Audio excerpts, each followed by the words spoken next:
Messieurs, bonsoir. Tout le plaisir est pour moi de vous retrouver pour ce nouveau numéro d'Écrit Info. Ce magazine que CPL Télévision a décidé de mettre en place pour vous entretenir sur les questions importantes d'actualité. Prenez rendez-vous tous les soirs à partir de 19h30 sur notre chaîne. Vous allez donc suivre le magazine Décryptage Info. C'est comme je l'ai dit souvent dans les rubriques ici, nous disons que Décryptage Info, c'est le tempo de l'actu selon notre feeling. Et ce feeling-là, nous le disons toujours, et je voudrais bien le répéter, ce n'est pas que c'est une parole d'évangile. Nous ne disons pas que ce que nous disons ici, vous là, vous ne devez que dire oui et amen. D'ailleurs, je suis heureux de remarquer que vous commentez largement ce que nous faisons. Vous critiquez. Seulement, je dois aussi décrire ici le fait que dans certains commentaires, surtout lorsque nous passons en direct, il y a des guéguerres entre certains téléspectateurs, parfois qui frôlent un peu les injures, qui va vers les tribalismes. Et ça, c'est des choses que nous devons décrier, c'est des choses qu'on ne doit pas retrouver ici chez nous. Nous sommes tous Congolais, nous sommes tous fils et filles d'une même patrie qui s'appelle la République démocratique du Congo. Ceci étant, nous devons donc garder l'harmonie et l'amour entre nous. Il a été convoqué au parquet de Matete, et au terme de son audition de plus de 5 heures, M. Kamere est désormais mappé, comme on dit. Il est sous map, mandat d'arrêt provisoire. Kamere a lala ki lobi na makala. Donc, l'on a tongo Amélie Café à Vungule les lokuna. Vungule, pour ce qu'ils ne savent pas, c'est un peu un terme ironique, humoristique que je ne supporte pas, qu'on a donné au repas qu'on donne à Makala. Moi, il m'arrive plusieurs fois, de faire un tour à Makala. Dans ma famille, j'avais l'habitude chaque fin du mois d'acheter un peu de choses pour aller faire des dons à Makala. Ndekosoko continue à Makala wana, okotangisama ya miso. Okotangisama ya miso. C'est un mouroir. Bon, Kamere certainement qui m'a tiré dans ma pavillon VIP, azana TV, azana nyonso. Mais il y a des pavillons au soko koti okuta bande komike bo. Il n'y a pas à manger, il y a des maladies, c'est compliqué au kokoka kokanga mote mate. Ce qui fait encore mal aujourd'hui, quand tu arrives à Makala, 70% des gens qui sont là-bas ne sont que des prévenus. Moutoumsoisa à Makala, ça là-bas 2 ans, 3 ans, à mon âge jugeté. Bah 8 mois, bah pourquoi Makala est comme Shida? Tous les magistrats savent que pour avoir un peu d'argent, il faut envoyer l'argent, il faut envoyer les gens là-bas. Au soir, ni là-bas, au loko, bah Mémio on a parqué 2 jours après Kamio Makala et Mémio. Les magistrats, c'est que pour la Makala, il faut moins 500, il faut moins 800. Donc, Makala n'est rempli que des prévenus, pas des condamnés. Les condamnés sont, 15%. Alors que la prison est engorgée à un niveau, vous ne pouvez pas vous rendre compte. Tout ce là-bas, essayez un peu de voir la situation à Makala. Les gens mangent là-bas les vungoulés, sauf que vous mourrez. C'est-à-dire que vous mourrez, vous mangez ces histoires-là, la mort est au bout. Mais parce qu'ils n'ont pas de possibilités, ils mangent. Vital Kamere a passé sa première nuit à Makala. Ici, les amis, avant d'aller un peu plus en profondeur sur la question, je voudrais pour une fois saluer la justice de la République démocratique du Congo. Ce qui m'a trouvé sali babé a to condamnera. Ce peut moi loko malamu salami. To betano justice amboka moi maboko. Boyende zalaka. To betano magistrat na maboko. Boyende zalaka. Quelqu'un est reproché des choses, quelle que soit la fonction qu'il occupe au sein de la République, on voit qu'il est inquiété par la justice. Le magistrat a fait son travail. Il y a des indices sérieux de culpabilité qui pèsent sur M. Vital Kamere. La justice est allée au bout et Kamere en allé en prison. Mais nous voulons également demander à cette justice d'aller jusqu'au bout de la logique. Parce que de un, pour le moment, M. Kamere n'est là que pour un mandat d'arrêt provisoire. M. Kamere est encore présumé innocent au nom du principe de présomption d'innocence. Toye bapeke na moko bakanga batu bongo. Bobo sanité que ezambali osote ke na cabinet à Félix Mutakota Makala. Mutumoko ota kota Makala kuna e conseiller spécial e comme yaki lobo. Balobi ki alibe sombongo na comment on dit na miba. O atinde ba lettre na miba ba kota ke Makala tobete maboko quelque temps après tire le abima dossier et là.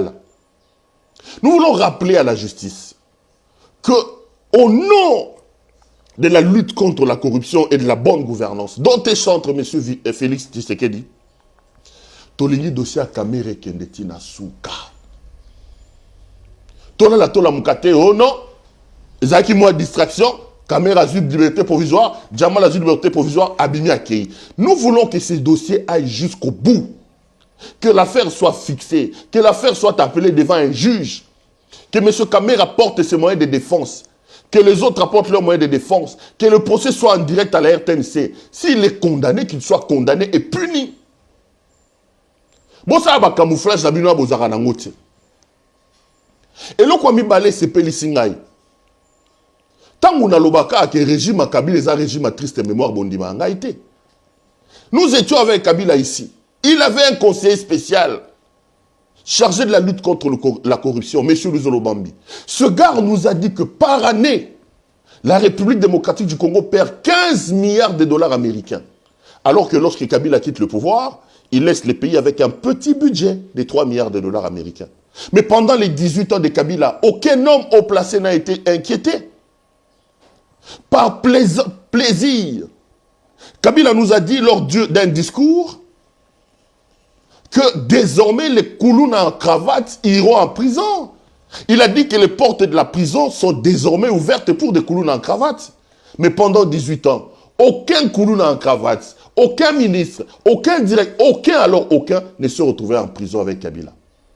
Quand je dis ici que c'est un régime de triste mémoire qui nous a appauvris, les gens du FCC s'élèvent, ils tentent à m'amener. Mais le régime de Kabila était un régime de triste mémoire. Kabila a laissé le pays dans le gouffre. Au moins ici, il y a un directeur de cabinet qui se retrouve en prison. Nous les saluons. Au moins ici, il y a des gens puissants comme des Blattner, comme des Jamel, qui se retrouvent en prison. Il faut les saluer, M. Félix Antoine Tshisekedi. Mais nous voulons que cette affaire aille jusqu'au bout. Ils ont la saupoudre acheter. Ils ont la mascarade acheter. Mais qu'est-ce qui s'est passé exactement pour que Kamere en arrive à ce niveau? Qu'est-ce qui s'est passé pour que le magistrat décide d'envoyer M. Kamere à Makala? Nous allons voir un peu les dessous des cartes de ce qui s'est passé pendant l'instruction et pendant l'audition de M. Kamere. Et nous allons tenter de tirer des conclusions politiques et les conséquences politiques de ce qui est arrivé. Comme vous le savez, j'ai des documents ici devant moi. Il y a des articles, hein, les journaux ont écrit.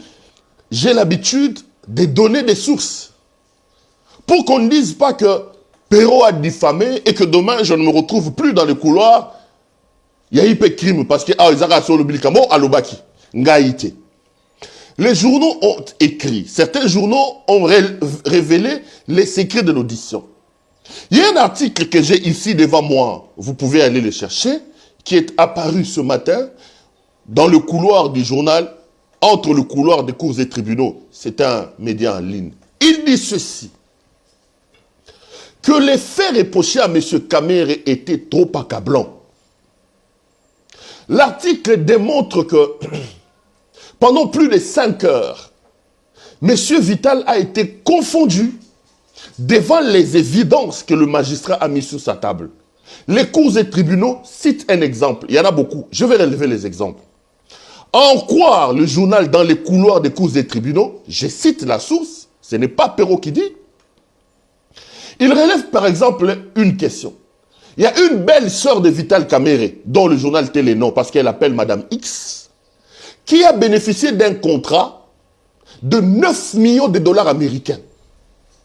Aza entrepreneur T, Aza la société T, Asa la Keloko T, mais dans le cadre des projets 100 jours, le magistrat a sorti un dossier où la belle-sœur propre, selon le journal, je cite, de M.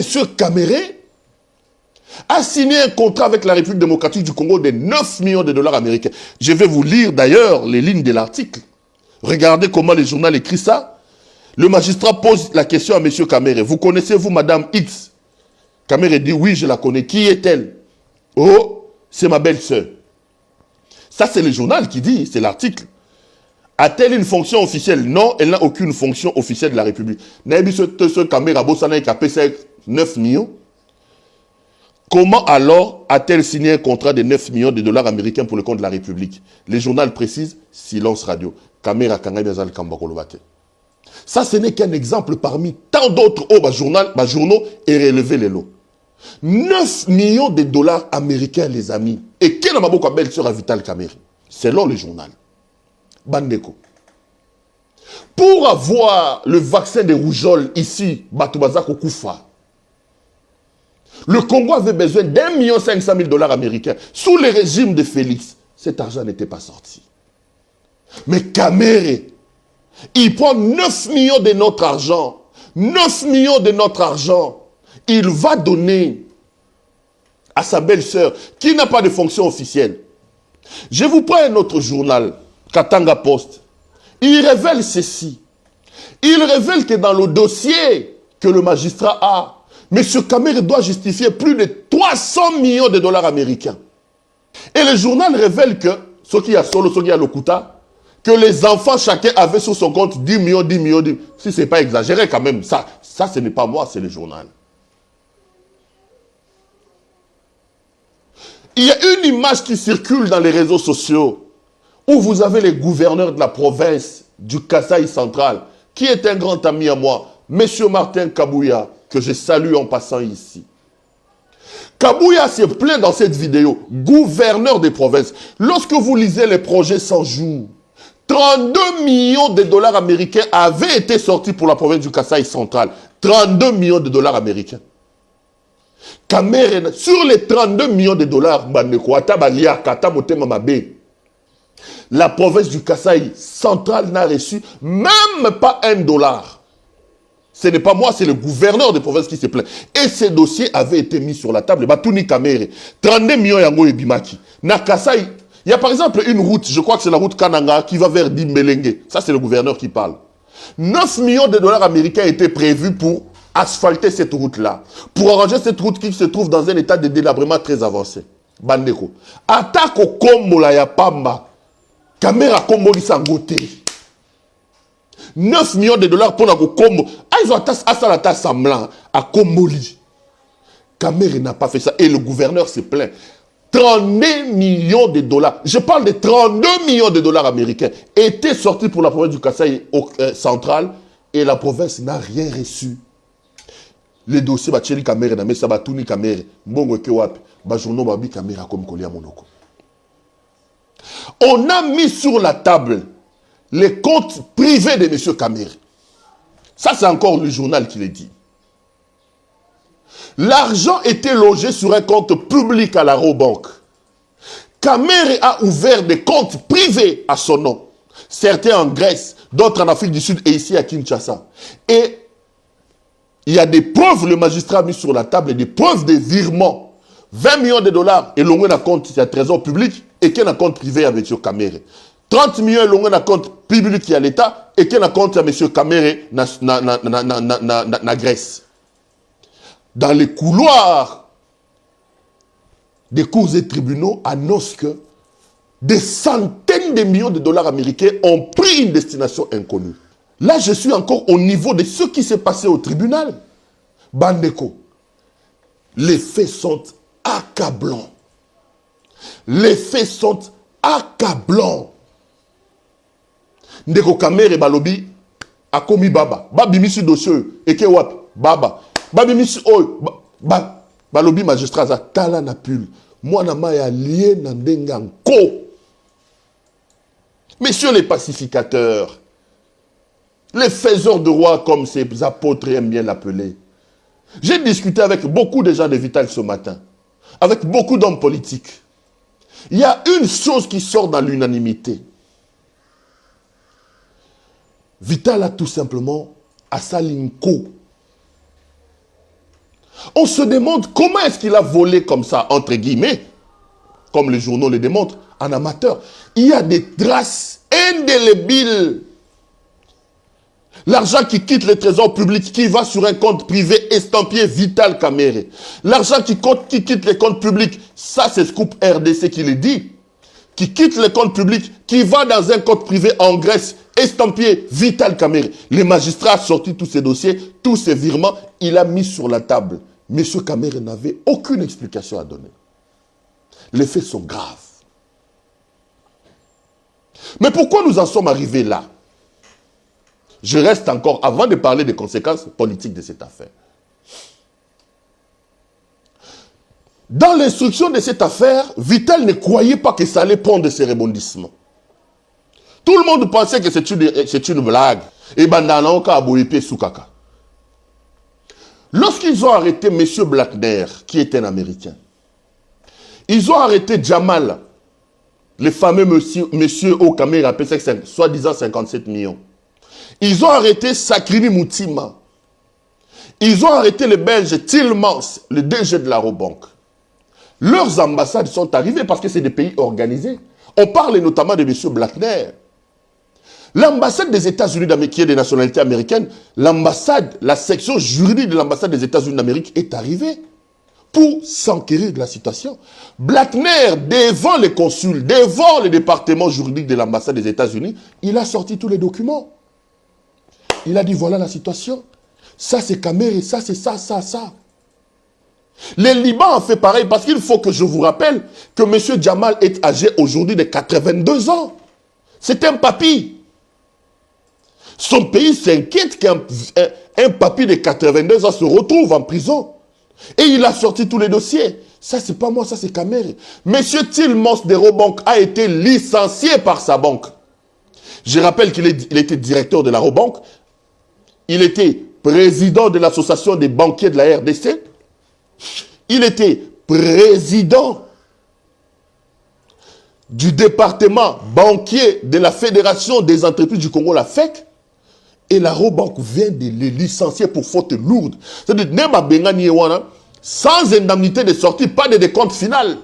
Il a tout perdu. Il ne peut plus cacher M. Caméré. Lui, il a tout perdu. Ce n'est pas son frère. Et il a dit, je ne peux pas mourir comme ça. Il a pris toutes les décisions, toutes les traces des virements bancaires, il a mis sur la table. Alors, tous les dossiers convergeaient vers un homme, vers le sommet de la pyramide, qui s'appelle Vital Caméré. Et les États-Unis ont commencé à faire pression. N'arrête pas un citoyen américain qui veut. Blackner est en prison. Tillmans, qui est belge, était en prison. Bambo, Kanabango, Bambatsa, Bambo, commençait à prison. Et commençait à pression. Du coup, on se retrouvait dans une situation, même pour des raisons de la diplomatie, il fallait tirer les choses au clair. Parce que tout le monde, tous les témoignages, toutes les dépositions convergeaient vers notre pacificateur éternel, le tout-puissant Vital Caméré. La justice, le Congo, était donc dans l'obligation d'aller jusqu'au bout de la logique. C'est comme ça que M. Caméré a été invité. Et devant les faits, et l'équipe tellement bololé, l'équipe tellement makasi, on s'est vu dans l'obligation de l'arrêter. Yango na zoloba. Tokendeti na souka. Ne nous faites pas de la mascarade. Monsieur le magistrat, messieurs de la justice, je vous salue. Mais nous refusons de la mascarade. Nous voulons que vous alliez jusqu'au bout de la logique. Appelez l'affaire. Faites l'instruction qui en ce moment est secrète. Mais allez jusqu'au bout. S'il faut fixer l'affaire, appelez l'affaire. Que les caméras de la RTNC soient là. Nous voulons voir clair dans cette affaire. Finalement, il faut quand même à un moment donné que ça s'arrête. Les amis, je vous ai toujours dit que les seuls biens que nous avons en commun, c'est le Congo. Je reçois les appels de mes amis de Paris, de Washington, de Bruxelles, de partout. Ils me disent que ça, c'est un pays de fous. Tu t'exposes, tu te mets en mal avec ce que tu dis. Je connais que c'est un pays, comme vous le dites, comme Mosengo a toujours l'habitude de dire, un pays de médiocres. Et Moutinga lui dit que c'est un pays d'inconscients. Mais les amis, on ne peut pas laisser ça comme ça. À un moment donné, il faut que les voix se lèvent pour ce pays. C'est tout ce que nous avons en commun, le gars. Je vous ai toujours dit, ça fait 17, bientôt j'aurai 20 ans dans ce métier de journaliste. Avant, je le faisais pour la gloire. Ça me faisait plaisir de pavaner dans les rues ici, que les gens me reconnaissent. On me demandait des autographes, des photos. Mais maintenant, j'ai 3 enfants. J'ai 3 enfants. Si nous devons laisser les caméras prendre des centaines de millions de dollars américains comme ils le font, et dire qu'il n'est pas le seul, et l'avenir de nos enfants et l'avenir de ce pays?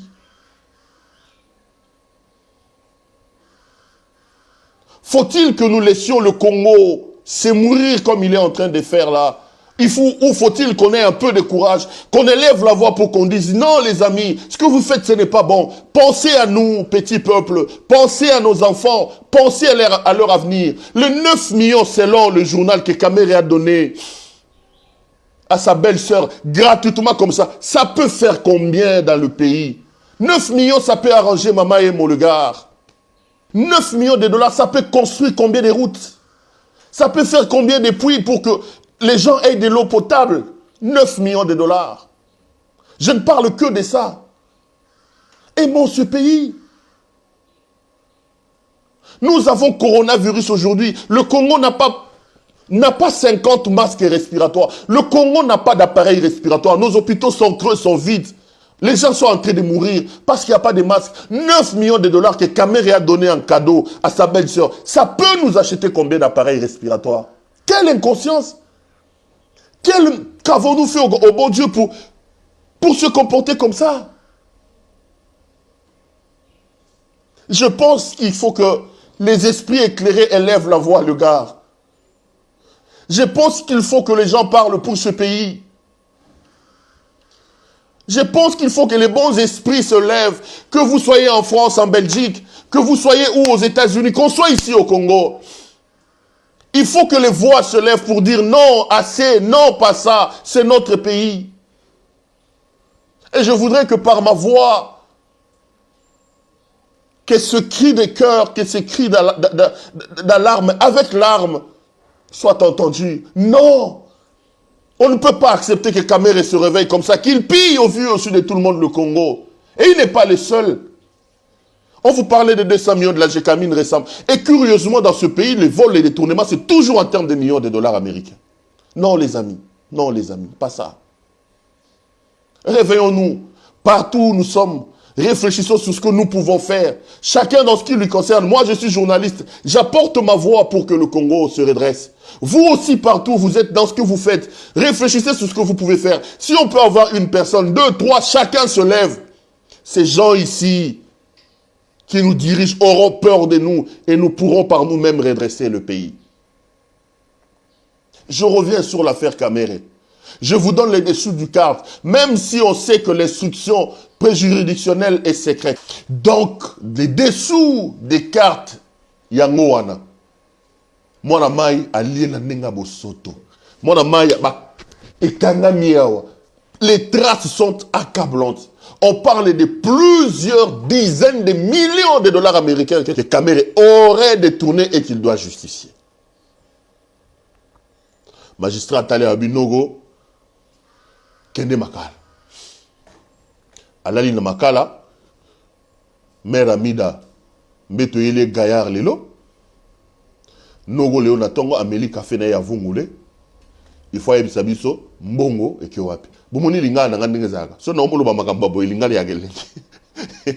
Mais ce fona lo makambo ya. Ya ba argument bolingisa ngai, bolingisa na osana côté. Linga le kimaka. Noko allez-vous voulez. Mais réfléchissons un peu en politique maintenant. Quelles sont les conséquences politiques de cette affaire? La première conséquence ou la première chose qu'il faut voir, c'est que l'audition de Kamere et son arrestation démontrent à suffisance que Félix Antoine Tshisekedi l'a lâché. C'est quand même le directeur de cabinet du président de la République. On ne pouvait pas en arriver à l'auditionner. Si on est au Congo, hein, on est au Congo. Logiquement, dans un pays des droits, dans un pays normal, la justice n'a pas besoin d'aller faire des courbettes. Je parle des réalités et du contexte congolais. Ne nous volons pas la face, nous ne soyons pas hypocrites. Parce que je sais qu'il y a des gens qui vont me dire, Félix n'intervient pas à la justice. Toi, dans le Congo, tu es la réalité. Première conséquence politique qu'il faut tirer dans cette affaire, c'est qu'aujourd'hui, Félix a lâché Vital Kamere. Et j'ai lu un journal, je veux retrouver le journal dans mes piles de documents ici, qui annonçait que sur la table du président de la République, il y aurait, je parle au conditionnel, déjà une ordonnance qui va nommer notre directeur de cabinet. Et les médias de Kinshasa parlent de François Mwamba. Les médias annoncent que Vital Kamere, Félix Antoine Tshisekedi préparerait déjà une ordonnance pour nommer François Mamba son directeur de cabinet. Donc, les deux alliés cachent, même si en public ils nous donnaient l'impression qu'ils sont encore en parfait de bonne odeur, il y avait déjà des complications. Félix l'a lâché. Et les analystes politiques vont donner des raisons pourquoi le président de la République a lâché Kamere. Première chose, sur la question des 100 jours, la pression des États-Unis d'Amérique était trop forte. Parce que, je suivi d'ailleurs un analyste qui donnait des éléments. Vous savez que Félix compte beaucoup sur les États-Unis d'Amérique qui veulent les parrainer. L'Amérique avait posé des conditions. Première condition, il faut les décryptages, les décrispations politiques. Ça, Félix l'a fait. Katumbi est revenu au pays, Franck Diongo est libre, Diomi Ndongala est libre, Jean-Claude Mouyambo est libre. Ça, sur cette première étape, Félix a satisfait. La deuxième étape, c'était la question de la gouvernance et de la lutte contre la corruption. Les alliés américains veulent, c'est comme ça que vous voyez, ils vous disent qu'ils veulent que le président porte le costume du chef de l'État. Ils veulent une démarcation entre la corruption, la gabégie qui a constitué le système de gestion de Joseph Kabila et de Félix. Sur ce point-là, le président de la République n'a pas encore fait de preuves. Sur le point de la rupture de la gouvernance, Kabila et Félix, il n'y a pas encore d'avancée significative. Et Blattner étant un Américain arrêté en prison, Blattner ayant prouvé à son ambassade que c'est Vital Kamerhe qui serait le chef de file de cette mafia grandeur nature, les Américains ont commencé à mettre la pression sur le Congo, sur leurs alliés. Un Américain est en prison, vous nous avez dit que vous allez lutter contre la corruption. Félix se retrouvait dans une situation compliquée. Troisième chose, sur laquelle je n'ai pas trop d'éléments, mais que je voudrais quand même évoquer ici, je cite également le journal, je vais retrouver le nom du journal qui a publié ça. Il se serait trouvé pas bien, le président de la République, d'apprendre que Vital Kamerhe a tenté, vous savez, les journaux l'ont relayé, hein, Politico.cd a écrit un article là-dessus, que Vital Kamerhe a tenté un rapprochement avec Joseph Kabila. Il est allé les rencontrer nuitamment. Pour discuter de quoi? Pour parler de quoi? Personne n'est laissé. Ça a hérité, selon Politico.cd, Félix Tshisekedi. Autre chose, les ambitions démesurées de Vital Kamerhe commençaient également à gêner le président de la République. C'est le seul directeur de cabinet au monde qui, moins d'une année après l'arrivée au pouvoir de son président, rappelle au président qu'en 2023, c'est moi qui serai le président. C'est le seul directeur de cabinet au monde. Lorsque le président est là et sa femme, elle aussi, il amène son amida, ils veulent s'afficher, ils veulent toujours se mettre au même diapason que son président. Les gens l'ont même reproché son habillement. Sur Félix Alati veste à vert, il y a Keloukaya vert. Sur Alati à bleu. Donc, on avait l'impression que Kamerhe n'était pas le directeur de cabinet. Kamerhe était un vice-président ou un président bis. C'est le seul directeur de cabinet au monde qui, lors d'une interview, on lui pose la question sur ses prédécesseurs. Il dit, moi, je ne suis pas un directeur de cabinet comme tous les autres. Je suis un allié. Je co-gère la République avec le président de la République. Donc, Kamerhe co-gérait le Congo avec Félix Tshisekedi. Ça commençait à embarrasser. Cet allié trop encombrant. Politiquement, même si Félix ne le disait pas, mais Kamerhe devenait trop encombrant. Et regarde la pagaille et les désordres qu'il y a à la présidence. Il devenait trop encombrant.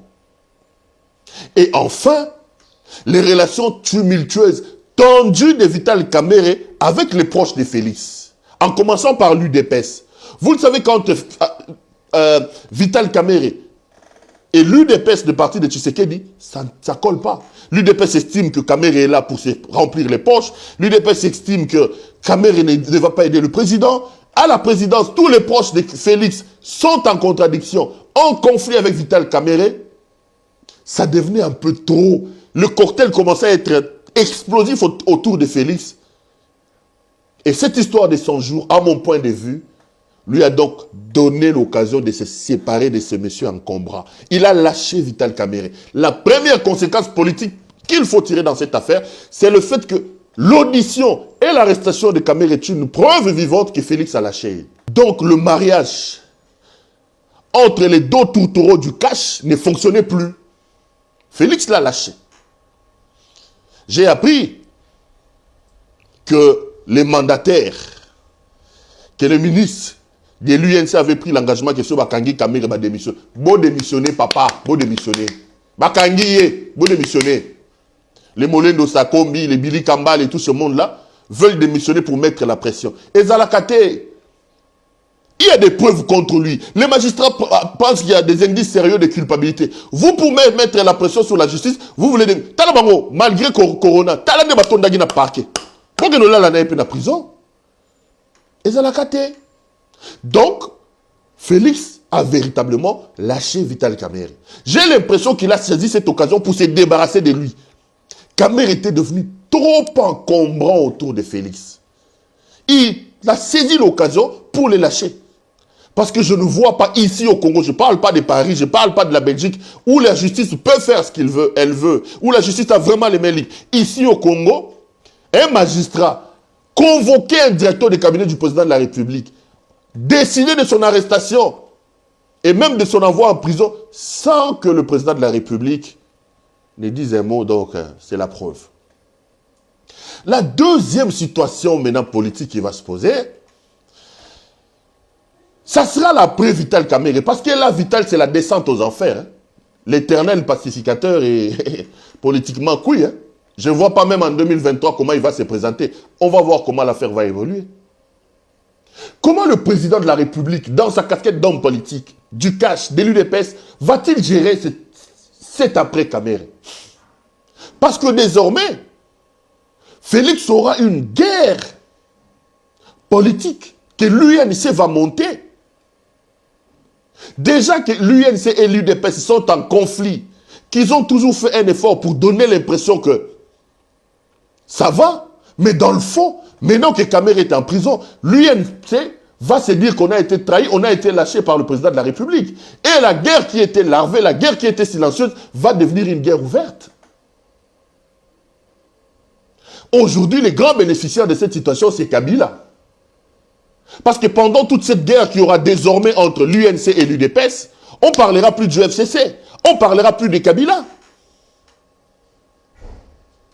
L'UNC va tourner les armes contre Félix, contre l'UDPS. Comment le président de la République va-t-il s'organiser pour gérer cette situation? Je suis curieux de le voir. Surtout qu'on sait qu'aujourd'hui, l'UDPS est en miettes, est en pièces. Il y a une guerre entre Jean-Marc Kabound et Augustin Kabouya et de l'autre, les Chilumbu, les Chilumbai, les Zakari Kenda et les autres qui sont même allés porter plainte, qui sont devant la justice. Et cette séparation arrive au moment où Félix, au niveau de l'UDPS, ça ne va pas. Et il ne faut pas oublier que Kabila, ce n'est pas quelqu'un de sincère. Kabila, c'est quelqu'un qui n'acceptera jamais que Félix réussisse. Donc, dans le fond, en réalité, le président de la République risque de se retrouver en plein isolement. D'un côté, il y aura des armes de l'UNC qui cherchera certainement à se venger. On va voir comment ça va évoluer. Et de l'autre, cet autre allié hypocrite qui est Joseph Kabila avec son FCC, aura-t-il suffisamment d'étoffe, de courage pour aller vers ces combats? Peut-être que ça sera sa délivrance. Parce qu'en réalité, si Félix peut accepter de lâcher son ami Vital Kamere, peut accepter que Kamere aille à Makala, il sera encore plus impitoyable avec les proches de Kabila. Ce qui vient de se passer ici, c'est une boîte à Pandore politique qui s'ouvre. Ce qui Kamere qui est prison, bon, il y a Kabila. Est-ce que Félix ici, pour démontrer encore suffisamment sa détermination, est-ce qu'il ne va pas ouvrir des dossiers contre la Kabylie?